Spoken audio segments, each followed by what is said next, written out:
অর্কের দিকে ঘুরিয়ে সজোরে থাপ্পড় মেরে বলে, তোমার মতো এত নোংরা মহিলার সাথে একই রুমে থাকতে ঘৃণা হচ্ছে আমার। তাহিয়াকে ধাক্কা মেরে রুমে ঢুকিয়ে দরজা লক করে দেয় রাজ চৌধুরী। নিজের কপাল নিজেই ফাটাতে ইচ্ছে করছে। বিয়ে করেছিল ছেলের মা পাবে বলে, কিন্তু বিয়ে করে এনেছে ছেলের জন্য শত্রু। অনিমাকে জোর করে ধরে নিয়ে যাচ্ছে একটা লোক। আবিদ রেহমান তো এদিকে টাকা গুনতে ব্যস্ত। অনিমা চিৎকার করে বলছে। ছেড়ে দিন আমায়। আমাকে আমার স্বামীর কাছে যেতে দিন। অনিমার কথা কেউ কানে নিচ্ছে না। পৈশাচিক হাসি হেসে তারা টানতে টানতে অনিমাকে নিয়ে যাচ্ছে। তখনই যেই লোকটা অনিমাকে ধরে নিয়ে যাচ্ছিল তার হাতে ধারালো কিছু একটা লাগে। সাথে সাথে হাতটা শরীর থেকে আলাদা হয়ে যায়। লোকটা চিৎকার করে ওঠে। অন্য লোকগুলো তার দিকে অবাক নয়নে তাকিয়ে আছে। তখনই সেখানে এরিকের আগমন ঘটে। এরিক বাইক এনে থামায় সোজা অনিমার সামনে। এরিককে দেখে যেন অনিমার প্রাণ ফিরে আসে। এরিক বাইক থেকে নেমে অনিমাকে জড়িয়ে ধরে। দুগালে হাত রেখে অনিমাকে পর্যবেক্ষণ করতে করতে বলে, ঠিক আছো সোনা? অনিমা মাথা নেড়ে হ্যাঁ বলে। কাঁদতে কাঁদতে চোখ মুখ এতটুকু হয়ে গেছে, আর সারাটা দিন সে না খেয়েও আছে। এরিক নিচে পড়ে থাকা ওই লোকটাকে সজোরে লাথি মেরে বলে, তোর সাহস কি করে হয় আমার জান বাচ্চার গায়ে হাত দেওয়ার? এরিক সিটি বাজে। সাথে সাথে কয়েকটা বাইকের সেখানে এন্ট্রি ঘটে। সেখানে অর্ক আর অভিও আছে। অর্কের দিকে তাকিয়ে বলে, এই পাঁচটাকে ধরে নিয়ে আমাদের সেই জায়গাটায় আটকে রাখ, আমি আসছি। এই বলে অনিমাকে বাইকে করে সেখান থেকে বেরিয়ে যায়। অনিমা এখনো ভয়ে জড়সড় হয়ে আছে। শক্ত করে জড়িয়ে ধরে রেখেছে এরিককে। মনে হচ্ছে যেন কেউ তাকে টেনে দূরে নিয়ে চলে যাচ্ছে এরিকের থেকে। অনিমার এমন পাগলমতে ঠোঁট মেলে হাসে এরিক। এতে তো এতটুকু জানতে পেরেছে তার বউ তাকে ভালোবাসে। এরিক অনিমা জুটি আপনাদের কেমন লাগে অবশ্যই জানাবেন। সকাল সকাল নিউজ চ্যানেলগুলোতে দেখানো হচ্ছে 5 জন ব্যক্তি লাশ। খুবই জঘন্যভাবে মারা হয়েছে তাদের। তাদের মধ্যে একজনকে দেখে চিৎকার করে কেঁদে ওঠে তাহিয়া। তার চিৎকারে বাড়ির সবাই এক জায়গায় হয়। চিৎকার করে কাঁদতে কাঁদতে বলে, আমার ভাইয়ের এ কি হলো? কে মারলো আমার ভাইকে? তাহিয়ার চিৎকারে সবাই টিভির দিকে তাকিয়ে আঁতকে উঠলেও একমাত্র শান্ত হয়ে বসে আছে এরিক। তাহিয়া হাউমাউ করে কাঁদছে। সে জানে তার ভাইকে এরিক খুন করেছে, কিন্তু আঙুল তুলতে পারবে না, নয়তো সেও ফেসে যাবে। আমিনা এসে তাহিয়াকে শান্ত করার চেষ্টা করে। মাথায় হাত বুলিয়ে বলে, কাঁদবেন না ভাবি, যা হবার হয়ে গেছে। কাঁদলে তো আর সে ফিরে আসবে না। তাহিয়া মানছে না, সে কেঁদেই চলেছে। রাজ চৌধুরী বিরক্ত হয়ে একবার বইয়ের দিকে তাকিয়ে বলে, যা হয়েছে ভালো হয়েছে, দুনিয়া থেকে খারাপ মানুষ কমেছে। তাহিয়া এবার তেলেবেগুনে জ্বলে ওঠে। রাজের দিকে তেড়ে এসে বলে, তোমার ছেলে মনে হয় খুব ভালো মানুষ। ক্যারেক্টারলেস একটা ছেলে, অন্যের হবু বউকে বিয়ে করে আনে।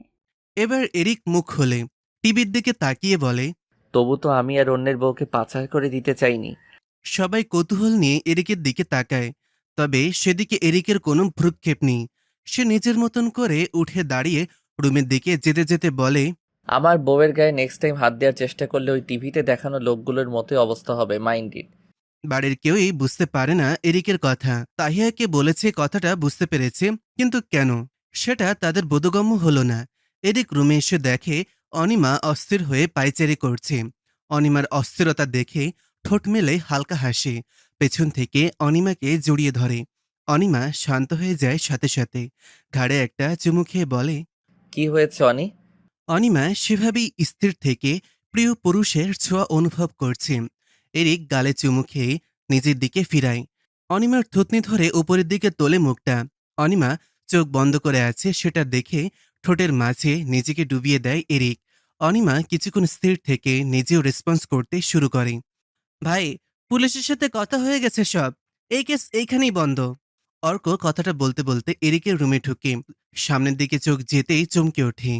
এদিকে অর্কের গলা শুনে অনিমা ছিটকে দূরে সরে আসে এরিকের কাছ থেকে। এরিক বিরক্তিতে কপাল কুঁচকে অর্কের দিকে তাকায়। অর্ক চোখ বন্ধ করে বলে, বিশ্বাস কর ভাই, আমি কিছুই দেখিনি। এরিক ফুস করে শ্বাস ছাড়ে, নিজেকে নিয়ন্ত্রণে আনার চেষ্টা করে বলে। নক করে তো ঢুকবি। অর্ক অসহায় ফেস করে বলে, সরি ব্রো। এরিক থেমে যায় আর কথা বাড়ায় না এই নিয়ে। অনিমা এদিকে লজ্জায় আর দাঁড়াতে পারে না সেখানে। সেই কখন চলে এসেছে বেলকনিতে। তার গাল দুইটা লজ্জায় লাল টমেটো হয়ে আছে। এরিক এক পলক তার দিকে তাকায়, আবার অর্কের সাথে কথা বলায় ব্যস্ত হয়ে যায়।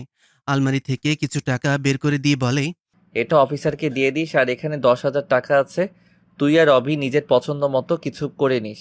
অর্ক টাকাগুলোর দিকে তাকিয়ে বলে, আমাদের দিতে হবে না তো। অর্ক কথাটা বলতে দেরি, এরিক টাকাগুলো আলমারিতে রাখতে দেরি করে না। এরিকের কাণ্ডে অর্ক অসহায় নয়নে তাকায় তার দিকে। সে তো ফর্মালিটির জন্য বলেছিল লাগবে না। এরিক তো আরেকবার সাধ্যে পারত। অর্ককে বসে থাকতে দেখে এরিক বলে, আর কিছু বলবি? অর্ক দীর্ঘশ্বাস ছেড়ে বলে, না। এরিক ভুরুকুচকে বলে, তাহলে বসে আছিস কেন? রাস্তা মাপ তুই, সর এখান থেকে। একে তো ভুল সময় চলে এসেছিস, তার উপরে আবার যেতেও চাইছিস না। অর্ক অসহায় ভঙ্গিমায় তাকায় এরিকের দিকে। এরপর বুকে হাত রেখে ব্যথিত হয়ে চলে যেতে থাকে। তখন এরিক বলে, ওই টাকা থেকে তোরা নিজেদের জন্য রেখে দিস। অর্ক পেছনে ঘুরে তাকায়। মুখে তার বিজয়ের হাসি। এরিকের দিকে ফ্লাইং কিস ছুড়ে দিয়ে বলে, বেঁচে থাকো সোনা, আর ক্যারি অন। এই বলে ভো দৌড় দেয় অর্ক। এরিক পেছন থেকে চিল্লিয়ে বলে, শালা ডাক্তার দেখা, তোর সমস্যা আছে। অনিমা বেলকনিতে দাঁড়িয়ে তাদের কথা শুনছিল।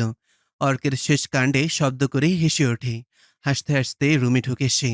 এদিকে তার হাসির দিকে মুগ্ধ নয়নে তাকিয়ে আছে এরিক। অনিমা ইশারায় জিজ্ঞেস করে। কি হয়েছে? এরিক মাথা নেড়ে বলে, কই কিছু না।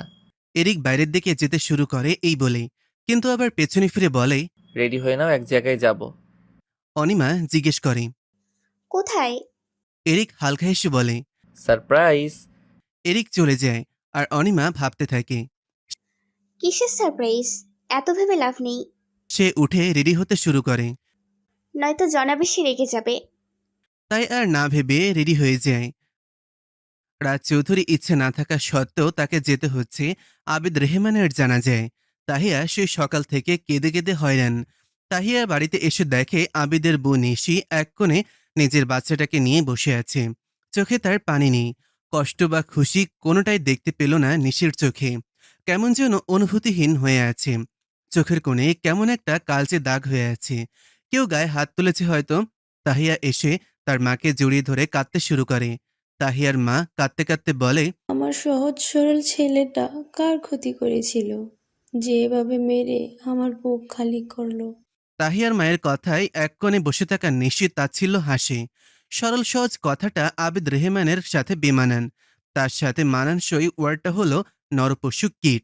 রাজ চৌধুরী সবটাই লক্ষ্য করেন। এরই মাঝে বাচ্চাটা কেঁদে ওঠায়। তাকে নিয়ে চলে যায় একটা রুমে।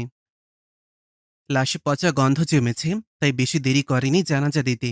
রাজ একবার আবিদের লাশের দিকে ঘৃণাভরা দৃষ্টি নিয়ে তাকায়।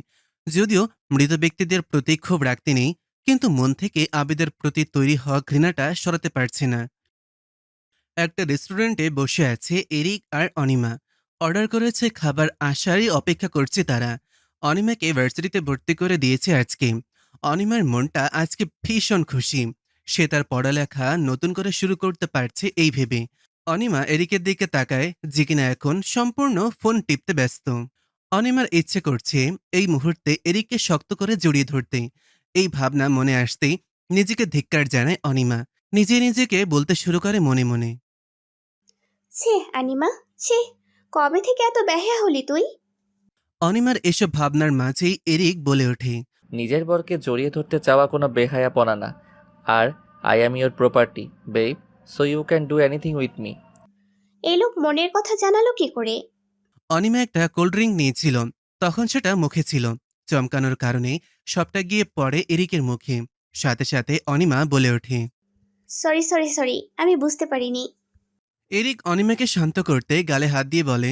ইটস ওকে, আমি মুখটা ওয়াশ করে আসছি, তুমি বসো। অনিমা মাথা নাড়ায়।